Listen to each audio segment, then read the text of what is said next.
bright, sunny, and And uh, it's bright and sunny, so it should warm up today. But right now it's about 34 degrees. wow, that's cold. So cold. What about forecast for the weekend? It should be in the 80s this weekend. Oh, that's so wonderful. And I'm gonna guess no rain. No rain, yes. My mud may get dehydrated, but yeah, I can finally cut my grass. Oh, I tell you what, everything is just wet. I think our river is going to go over the bridge. I don't think there's even anywhere else for it to flow. Now we've got your pollen now. Our pollen count yesterday was 4,000, Oh man. and it's expected to be over 3,500 today. I haven't checked it yet, but it should be. Well, you said it would be about 2 weeks after our initial, and you were spot on. I noticed yesterday, even though I knew it was going to rain again, I had to get that dirt off my car. I just can't stand it. And of course, it rained right after I got it washed, and a little bit of pollen settled onto it. So I'm like, okay, this is progress. I'll take this. But gosh, it's been rough. And I swear I say it every year. It's never been this bad. Yeah, when the wind blows, I mean, it's just a cloud of yellow, greenish Like yellow. a haze over the air. When you're driving, it's like somebody stirred up dirt or dust, but it's just pollen in the air. It is the wildest experience. Is that um location specific, like to Georgia, like South Georgia, or just Georgia in general? Because I don't remember this growing up in Kentucky. You have lots of pine trees. I don't remember having pine trees, and that's what it is. It's the pine trees. Oak trees actually cause more allergies because I haven't seen, but you can see the pine stuff. And up here in beautiful Northwest Georgia, we're almost all pines due to the paper industry. And it's because they cut everything down and plant pine trees. And yeah, That's all around my house. All the trees grow in perfect rows. yeah, yeah. But and then they'll cut it, and it's amazing how quickly they grow back. And Yes, yes, I get that. I always hate it when they cut it because it doesn't look pretty, and the trees are pretty. But then when the trees are getting bigger, it blocks my view of sunrise. So right now we're at that space where I'm an early person, so I get the sunrise. I'm usually in bed by sunset. We've got hills and ridges here, so I don't see many sunrises or sunsets. I just love the sun. I heard this morning on trivia that it's 93, is it billion? How far away is it? 23 million miles. How many? 93 million? And if the sun goes out today, it'll be 7 minutes before we know it. That's cool. I love trivia. How are you, Miss Gwen? Good morning, everybody. How y'all doing? Good. Did you get your Doing shirt? well. Yes, because you wore it this week. I wore it this week. I remember now after I said it. Miss Gwen, are you wearing a tie-dye shirt? I am. Did you tie-dye it? I did not. No. It looks cool. I like tie-dye. I like to watch the process on the internet. I'm amazed at how intricate that you can get with tie-dye. All right, I'm gonna get started. I'm gonna shut my mouth, but I love trivia, so I like learning stuff.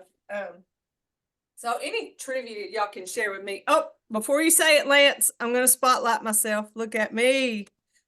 All right. And Lance, I love your shirt. Thank you. Thank you. I'm very proud of this. Yes, I'm going to visit parents today, so I'm wearing it there to show it off. Right.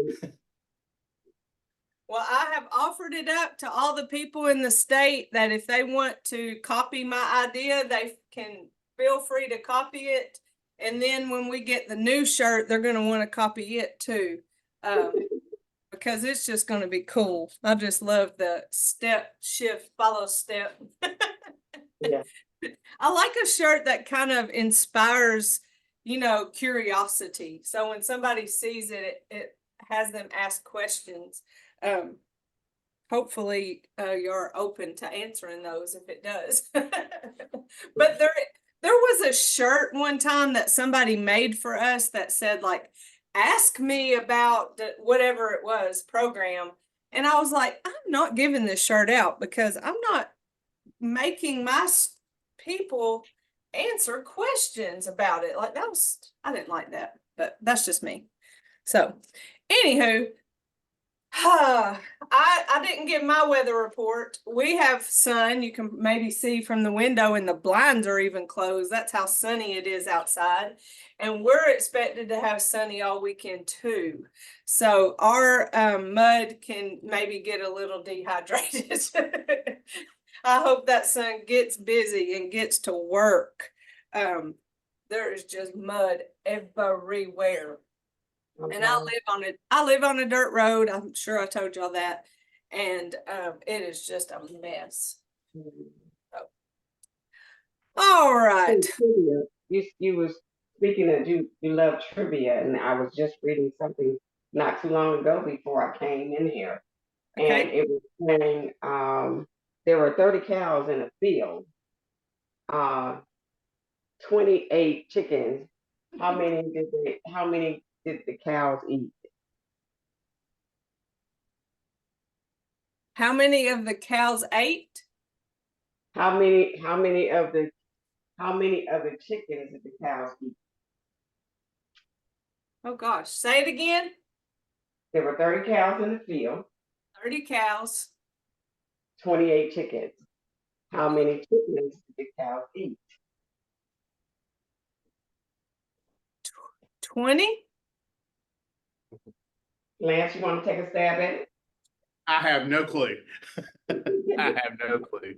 So if you say it real fast, 30 cows in a field, 28 chickens. How many chickens did the cows eat? 20. It'd be 20, I guess. I don't know. So if you take 20, you're saying 28. And if you take that 8, E-I-G-H-T, and make it A-T-E, that would make it 28. 20 was eaten.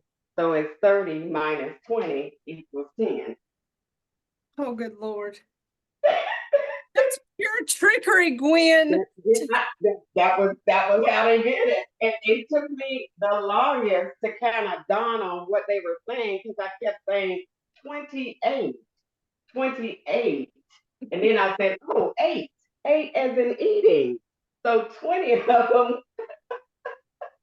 Oh, our brain continues to grow with learning. I love it. Thank you for sharing. Thank you so much. All right, let's get started with our warm-up, starting with our neck. Well, actually starting with our stable stance, where we have our feet shoulder width or hip width apart, grounded on the floor, soft bend in our knees, good posture, upright posture, but relaxed shoulders. So not holding any tension anywhere. And we're breathing and begin. For our neck.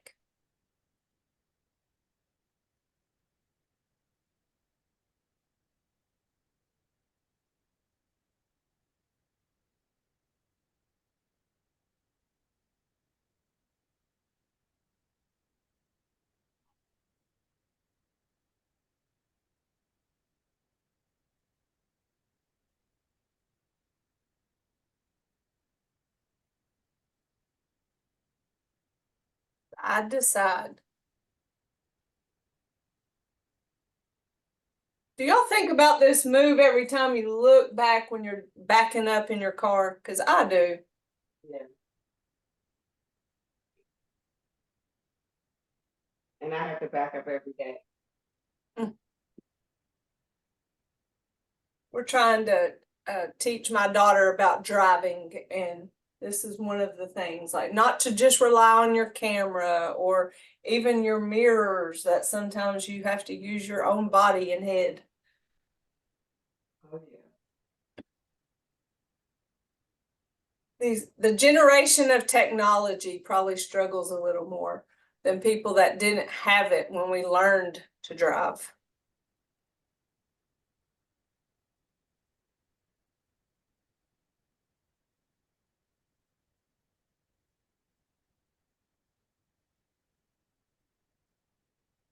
Forget to keep breathing. You know, I say that because I caught myself holding my breath every time I catch myself.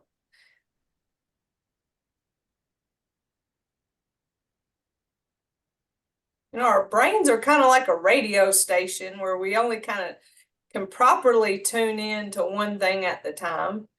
And so I'll be so tuned in on, you know, doing that movement or thinking about the size of a quarter, and then I'll notice, hey, you forgot to breathe too.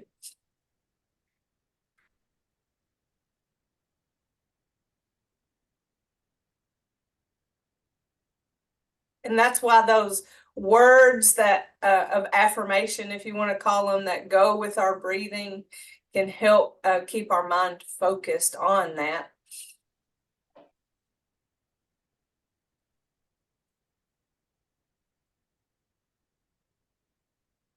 Our spine. Separating the heavens and the earth, they call it, which sounds so powerful.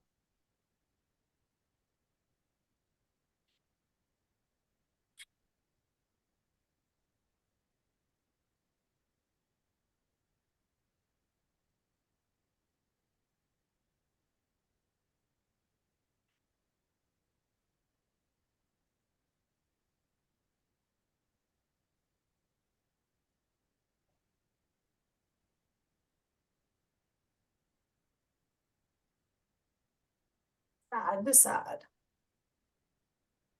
Engaging your core.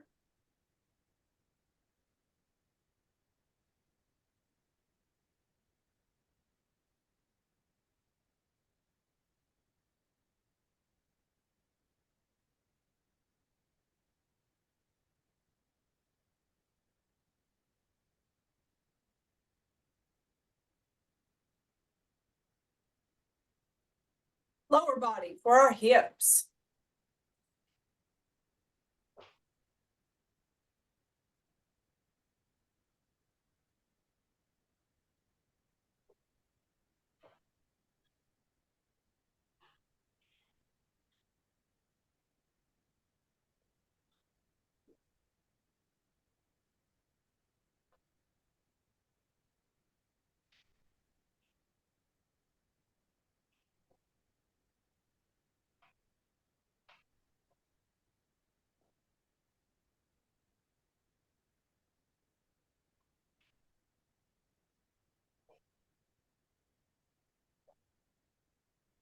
Challenging us with 4 this time, and I definitely feel it once I get to that 4th one. It's like, hey, that was enough. It's challenging to stand on that one leg that whole time. Shifting side to side, tapping, staying upright and keeping our hands within our frame, making an effort to not lean. It's our tendency to lean as we shift weight, especially forward. I noticed that with the advanced movements, that my body wants to lean forward when I shift.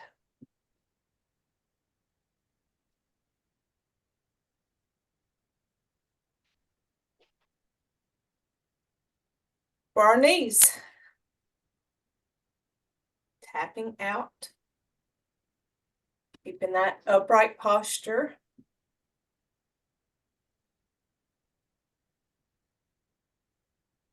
That soft bend is real handy in this movement, lowering our center of gravity. Keeping loose fist. Just verbalize the things that go through my head, as I remind myself kind of the principles and ways to do our Tai Chi.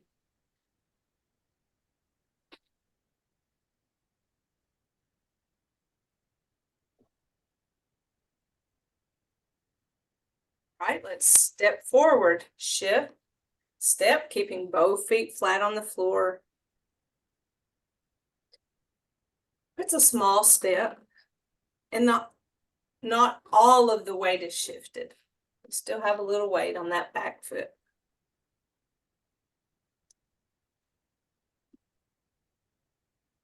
I love this movement for weight shifting because we shift it front, back, and side to side. This is a movement that's fairly easy in the simplicity of the movement. And it's a good place to practice empty step, then the weight shift, empty step, then the weight shift, and then practice with making your move more smooth and continuous alongside the empty step, then the weight shift, which to me is a challenge. Because you want to make it continuous, you just want to drop that foot and go and let the weight go with it.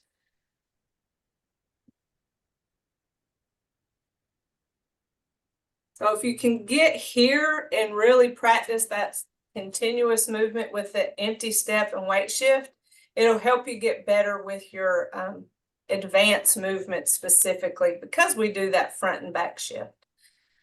All right, ankles, heel toe.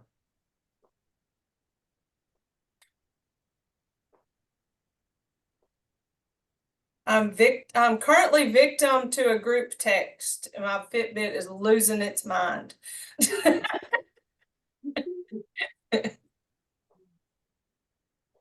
Apparently, someone shared something extremely inspirational, and everyone is loving it.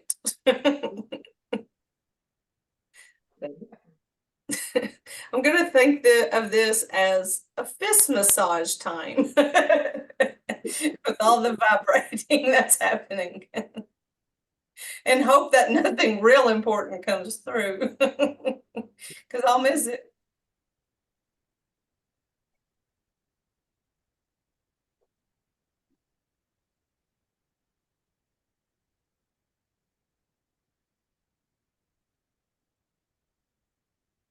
Feels so good to me today. My ankles are just stiff. All right, we're ready to go. Let me get me a drink. Here we go, from the top all the way through.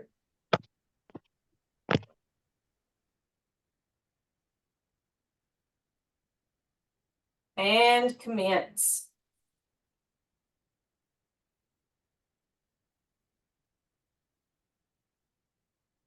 Open, close. Single whip.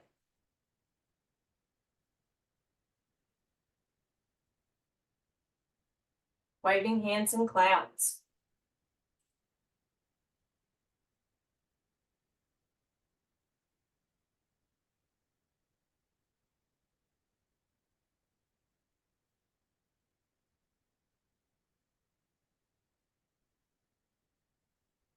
Open, close. Single whip.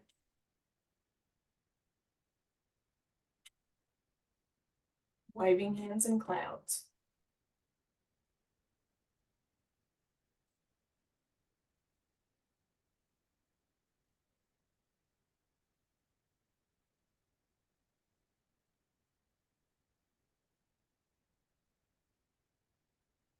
Open, close. Advance 6. Brush knee.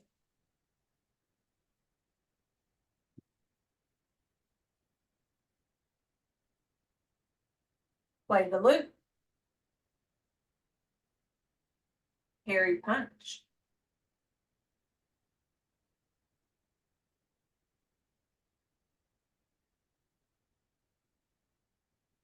Lock and close.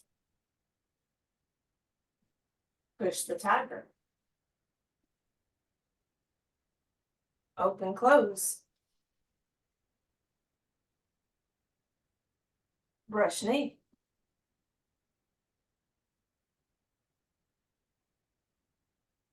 Play the loop. Hairy punch.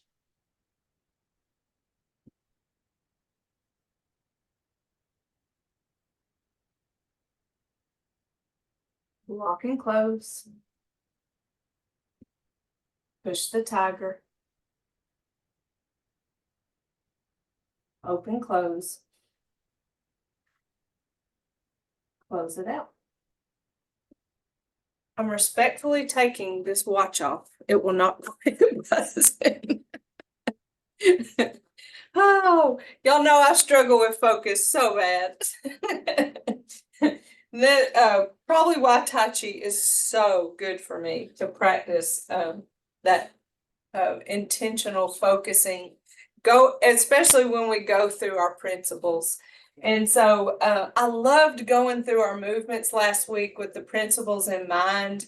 And I want us to think about our empty step before our weight transfer, just specifically on that one as we go through. And we're not going to go through all of them. We're going to go to our advanced movement specifically. But here, just thinking about a true empty step before that weight shift, even if it means not a continuous movement, just pause with the empty step, appreciate that, and then shift the weight. All right, here we go from the top and commence.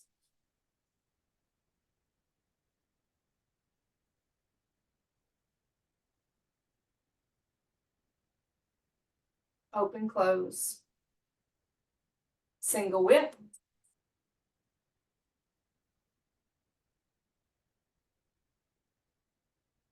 Waving hands in clouds.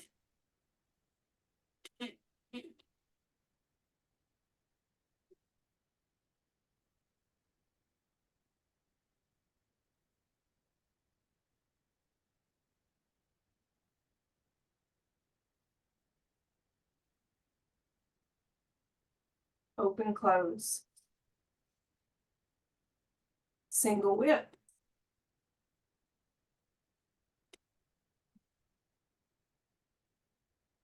Waving hands in clouds.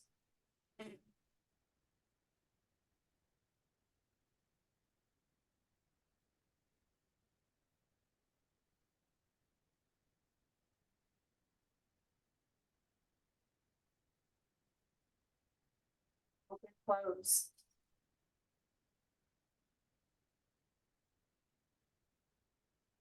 Advanced movements. Brush knee.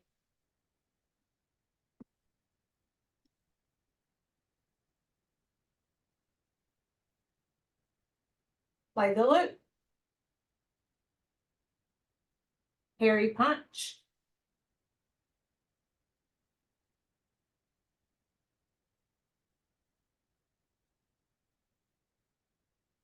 Lock and close. Push the tiger. Open, close. Brush knee.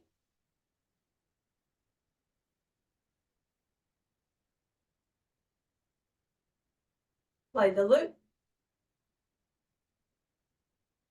Hairy punch.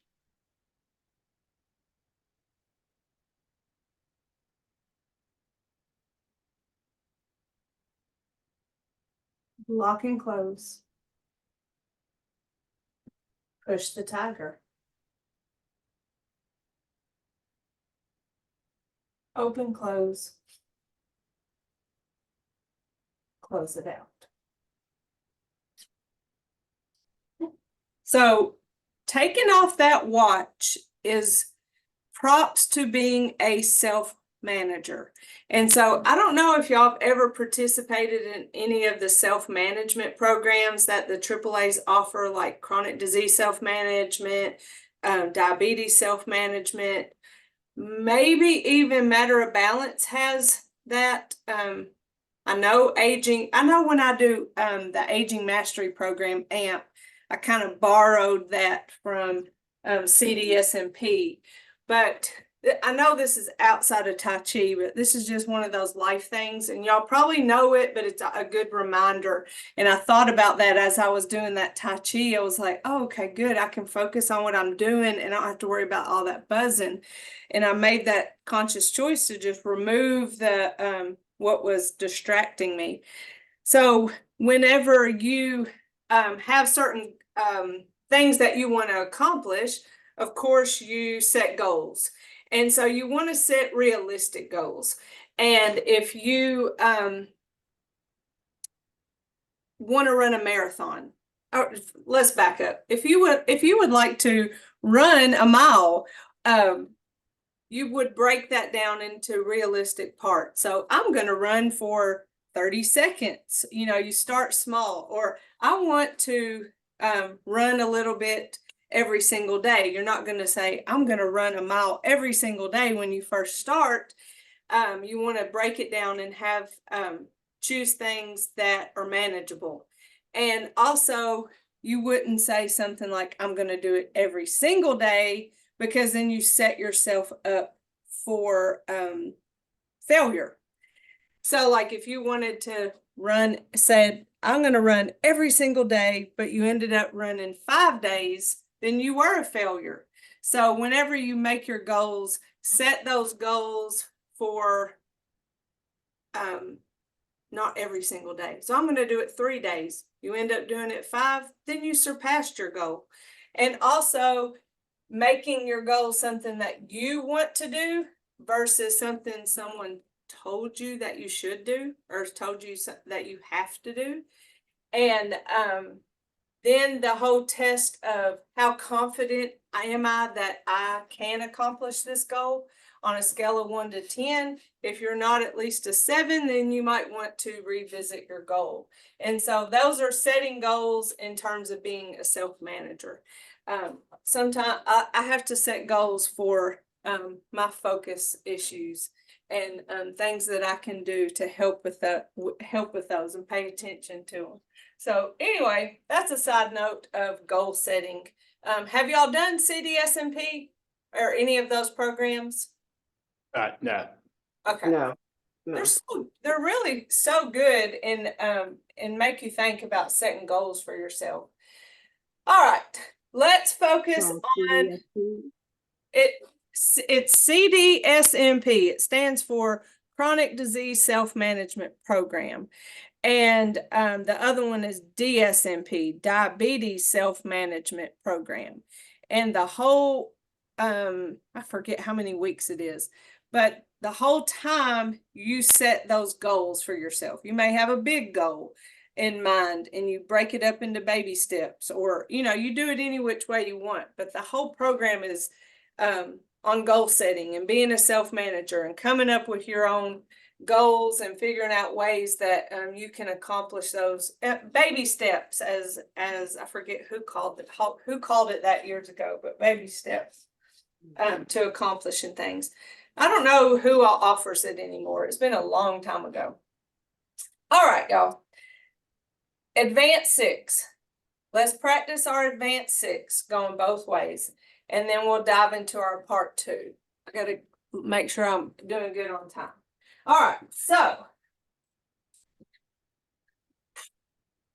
going through our advanced 6 movements, starting with brush knee. Let me talk you through them. You know them, but let's make sure we're not missing out on any parts. Our hands are facing each other, just like we're in open and close, or because we're coming from open and close.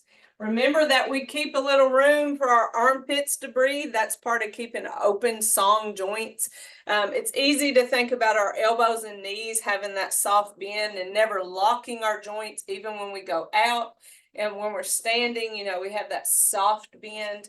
But we don't think about this joint, our shoulder joint, being open as well. So keeping the little room there for our armpits to breathe, not just collapsing our arms onto our bodies. So we have the open joint of our shoulders as well as our elbows and knees. with that open and close. Brush knee. So we shift left. We turn that right toe in, and we are pivoting on the heel. And so there is, because of that, just a little bit of weight still in that right foot when we pivot that right toe in. When we pivot that right toe in, our right hand reaches out. And reach out is a word that encourages that gentle resistance. If I were to say, lay your arm out, then that doesn't feel like gentle resistance, laying it out versus reach, right? So it's just something to think about whenever you want to incorporate gentle resistance. Your left hand, or if I'm doing mirror image, my right hand reaches out and my left hand protects my elbow. So here. Also, if you want to think about energy, and so this right here being our life organs, you know, everything that happens in to keep our bodies going is in this area of our bodies. And so you can, when we do Tai Chi, we're working with energy here, that life energy. And so that movement is a movement that pulls energy towards your life organs. So you can think of it like that, as you reach and then you're pulling in energy and then you're protecting the elbow for the fight that you're not fixing to have. So thinking about pulling energy towards your life organs and reaching. So that's those two movements are opposite, right? I'm reaching out and then this is coming in, or opposite, sorry, mirror image. And so there's a yin and yang moment again. So shift left, right toe in, reach. Shift right, and then the left hand comes to our hip, our left foot comes in as a prepare step. When that left hand hits our hip, our right hand starts to move. Hold on, let me speed up. Shift, here, shift, here. Step, that's what I missed. Step with the left as my right hand starts to move around. And remember, that has to, that's dependent on the range of motion of your shoulder. So if you have some issues with your range of motion, do what you can while you imagine that you're making that full motion around. Now we're ready to shift left as we push. Again, that's a gentle resistance moment. That's another moment where we have to revisit our upright posture to make sure that we're staying upright and not leaning with that push. That's my tendency. Y'all may, oh, Sharita's here. Y'all may experience that too, where your body wants to go forward. If you don't experience it, then just ignore me. But I feel the urge to want to lean. So I revisit my upright posture as I push. There's that gentle resistance. And then I follow step right. Remembering that our follow step is the period to the end of our movements, and empty step, it's also our next step. So we step back, turn our hands to face each other, shift as they pass. And at the elbow, we stop and follow step. Parry punch. We step left and flip. So our left hand's on top. Now we shift as they pass and we stop at the elbow. Step right and flip. Shift as those hands pass and we stop at that elbow. Then we step left and that left hand becomes our guard. And when we place that guard up, our right hand, I think of it, y'all know, reaching back here to my back pocket to get a bouquet of flowers. And then I deliver those flowers as I shift left. And mirror image. Here's my guard. My hand comes and hovers over top. My wrists are hovering right there on top of each other. Well, beside each other. One's on top, one's on bottom. But our wrists are right there together. We did keep in mind, because this happens sometimes, not to hammer down, because that would just be hurting yourself. And that's not what we're going for. So it's when you deliver that, it's over top of that guard and stopping here. If you were to go further, you can feel tension. That's where you stop. And then remember, you have that space just like you're holding those flowers. That's why I think it's such a great visual to grab flowers and deliver those flowers. I think of it as a peace offering, even though it's called and punch. Boom, like that. So not a hammer, boom, here.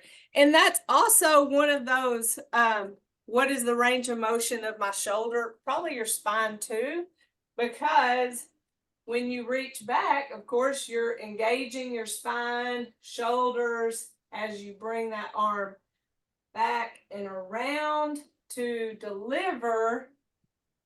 And if you have a limited range of motion, then you just want to do what you can do, visualize that you're doing it fully, and deliver. And that deliver, the right hand ends with the right follow step. All right, we're home free from here. We step back right and our hands separate. We shift right as those hands come down to our hips. Follow step left. And this is one of those moments where we have a shoulder check. You know, when we go moving our shoulders up and down, sometimes when we go up, tension grabs, and then when we bring it back, tension remains. So just make sure you're not holding tension in those moments. Bring it back to our hips, follow step, push the tiger, step, shift as I push. Another upright posture check to make sure we didn't lean with that movement, and then follow step. Also, see the soft bend when we pushed, we didn't push, we didn't lock our joints. So that's another, check for principal moment. Boom, and follow step, staying upright, soft joint, sorry. Step to go to the front, shift, and step. And at this moment, I don't always say it, but this is where we adjust the weight to where we have weight on both legs to go into that open and close. I think sometimes I forget to say, go step, shift, and step, adjust weight for the open and close. So then when we go to start to the right with our brush knee, then we have weight on both legs.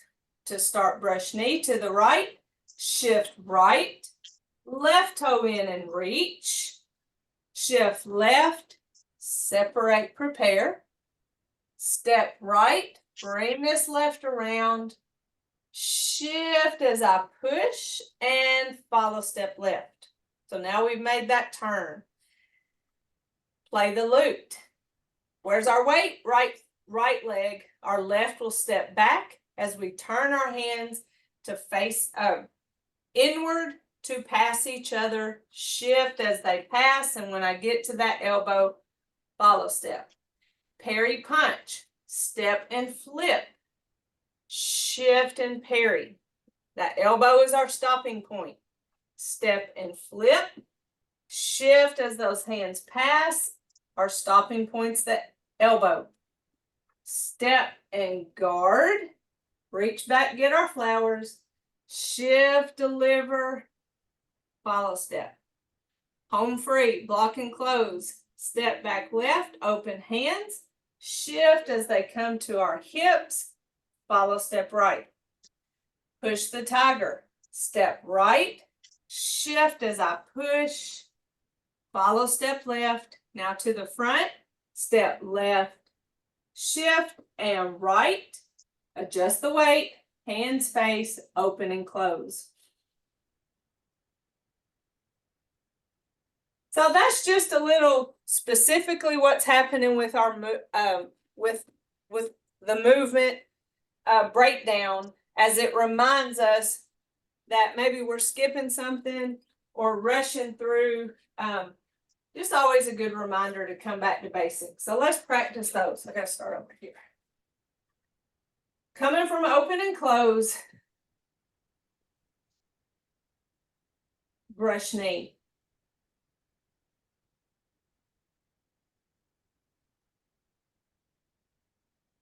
Play the loop. Parry punch.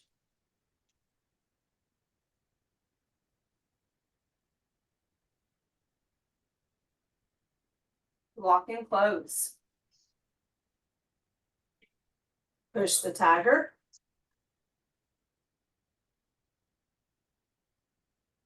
Open, close. Brush knee.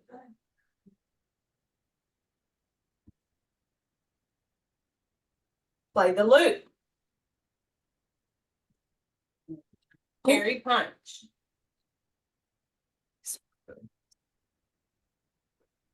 Dolores, shut this door, please.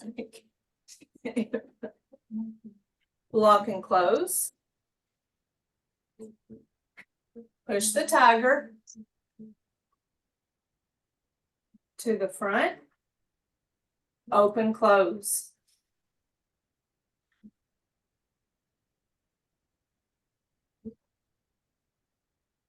Were you reminded of anything? Was that worth the while to go through? Yes, always Okay. I pick something. I was gonna say, if not, just lie to me. But it's always good for me to revisit. I hoped it was good for y'all. Okay, let's do it one more time. I'm not gonna mention names. We're just gonna test ourselves and just go through it, and then I had to look to see what time it was, and my wrist did not have a watch. Okay, here we go. And starting with the open and close and into our advanced movements.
Deal.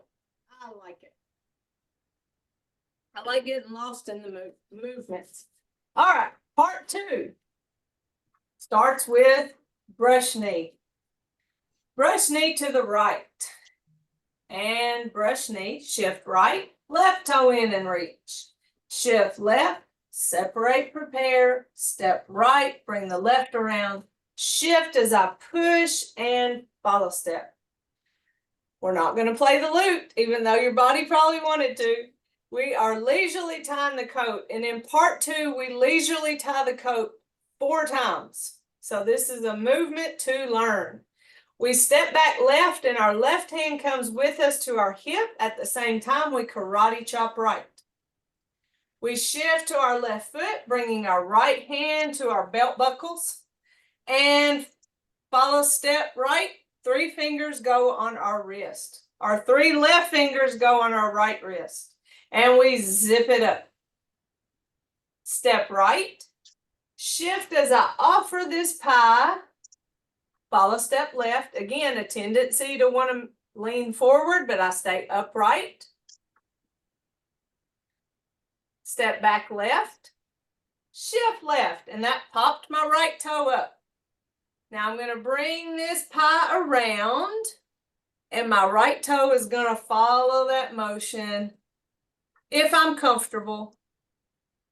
I turn my hand by my head. My 3 fingers end up on the back of my hand, wrist. Shift right as I push that pie and follow step left. Now let's go to the front. Step left, shift, right, adjust weight, and open and close. Step back, single whip, shift right, step back left, but remember it's not back, it is back, but it's more step out. And that sets us up better for our fist under elbow.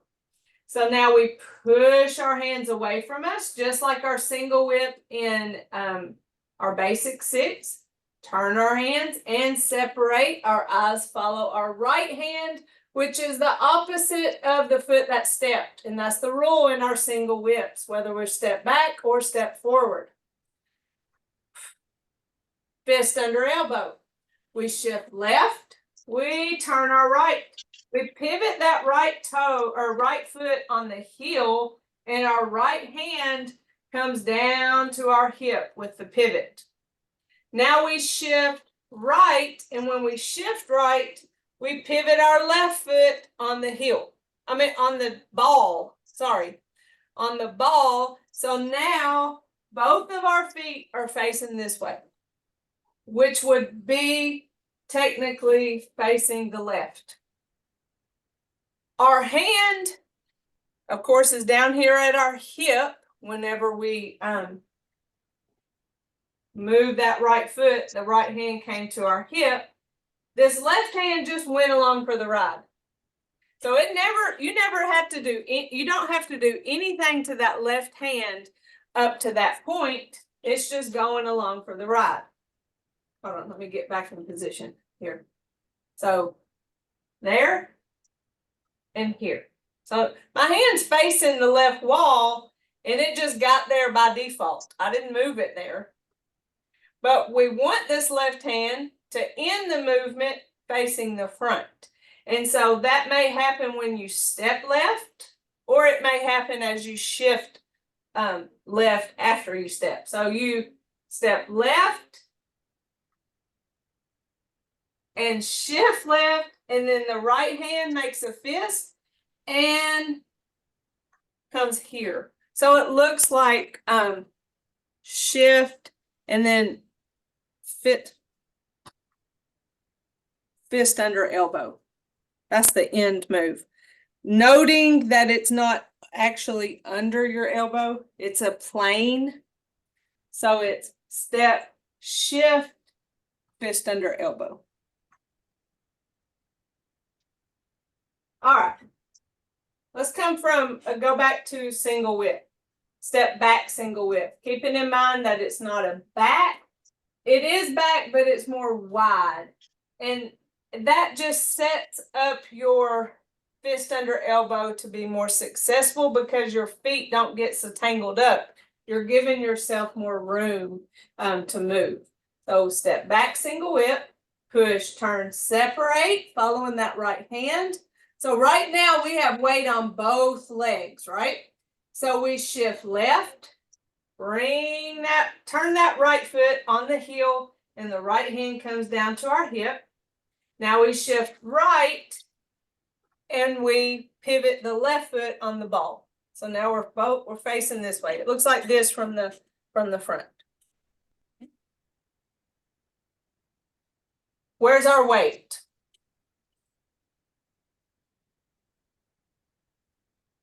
Where's our weight? Is your weight on your right foot? Yes. Yes. That's where mine is too. Whenever we pivot our feet, you do have this tiny amount of weight still there.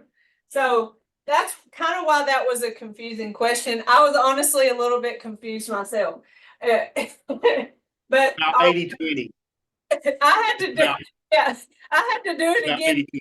Wait a minute, where is my weight? Yes, my weight. Ideally, our weight before we go to this next part is all of it on your right foot. Because why? Because we're stepping left. We cannot step a foot without completely removing the weight from it.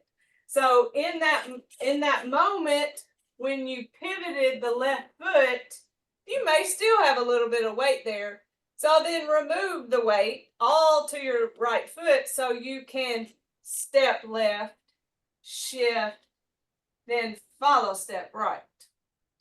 So step, shift, follow step. It's the same story. We know the story. We're just doing a little variation of it with our hands being a little different. We're fist under elbow, plain, not actually under. So step, shift, and follow step. And that's how we end that movement. All right, coming from, again, step back, single whip. Shift right, step back left. Here we adjust weight. Now we have weight on both legs. Push, turn, separate, eyes following our right hand. Fist under elbow. Shift left, turn right. Right hand comes to our hip. Shift right, turn left. Make sure all our weight's to our right foot because we need to step left, shift left, follow step right, fist under elbow. So there was a little bit of that transition of our left hand where it went here, excuse me for not mirror imaging, here, sorry, it didn't do that. Here, step, shift, and follow step. So see how that left hand just came around and then it here, shift and follow step and went from here to here. Coming from the end of single whip.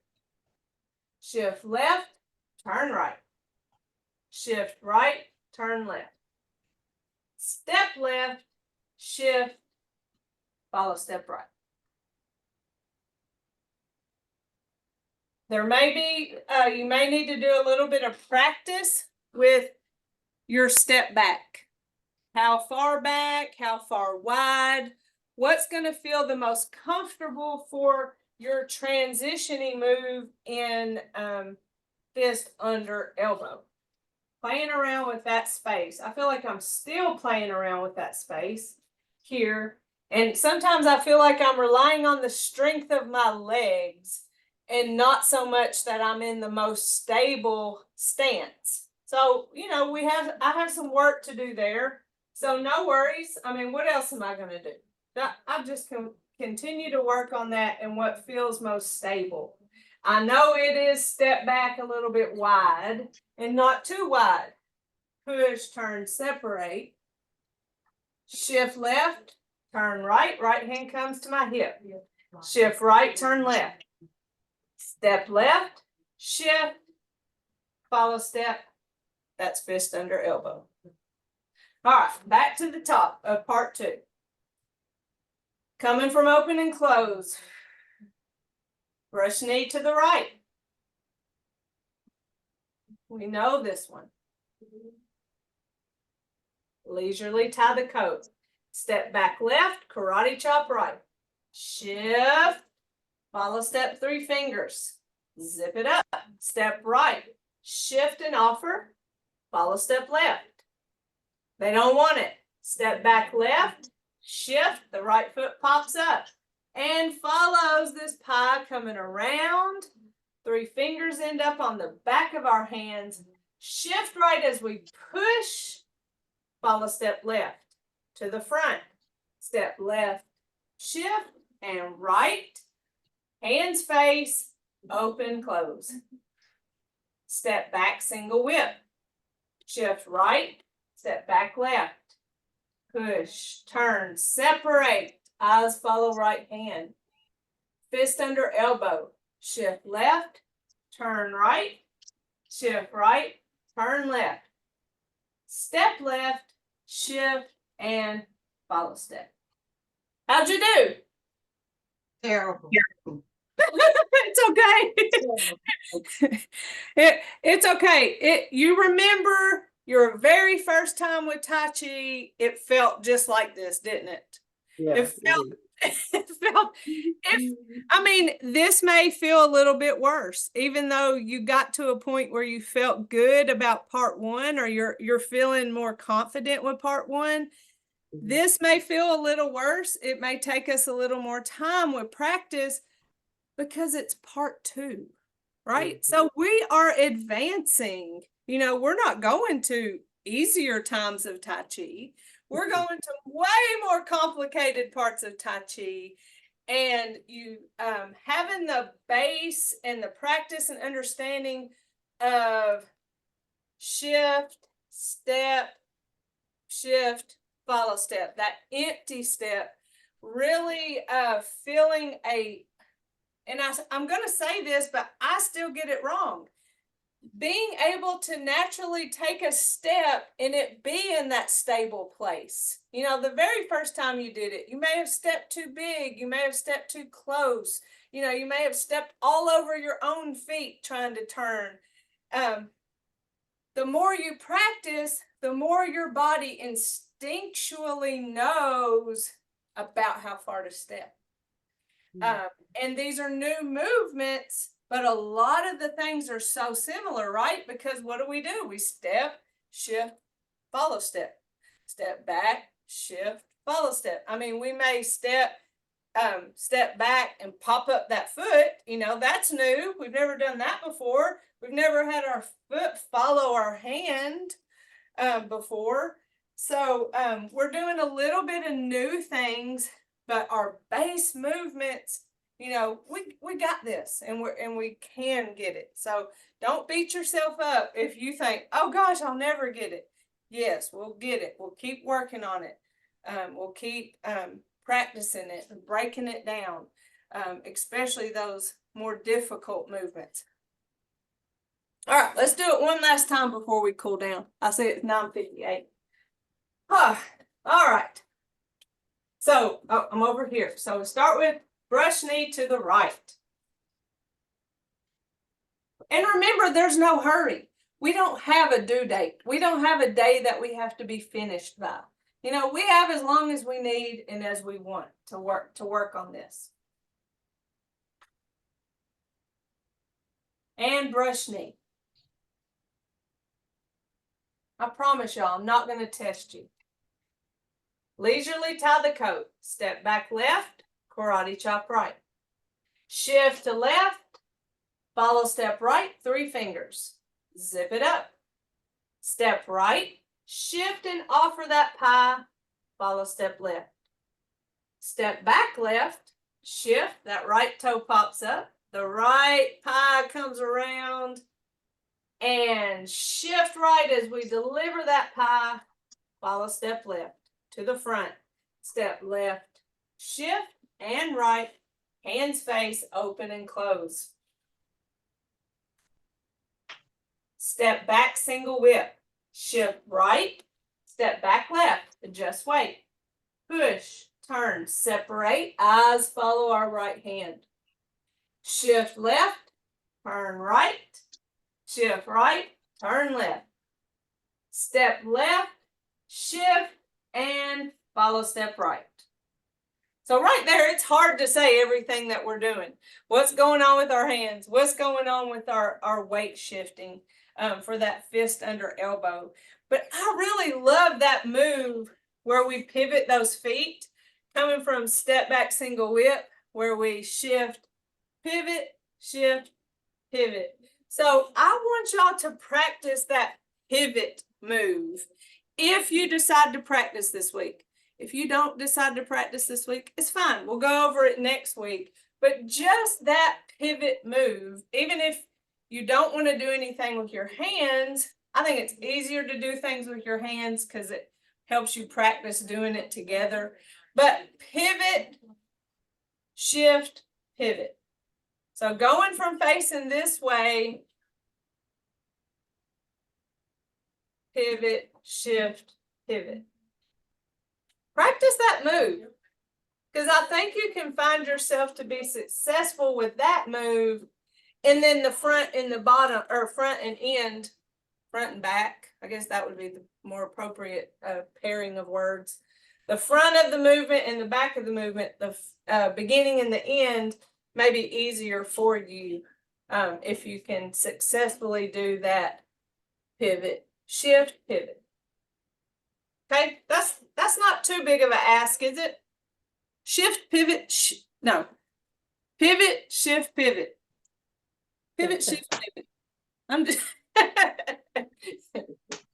all right, let's beat ourselves. I mean, massage our legs, telling our legs, thank you for working so hard. We sure appreciate how hard they work for us, getting us around and holding our bodies. And they deserve a little massage from us.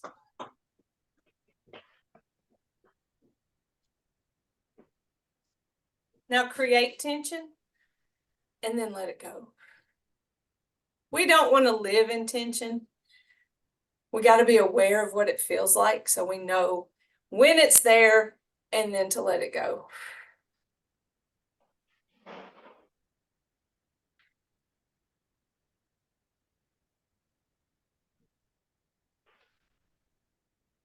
Big shoulder circle. A good one to practice those words of affirmation.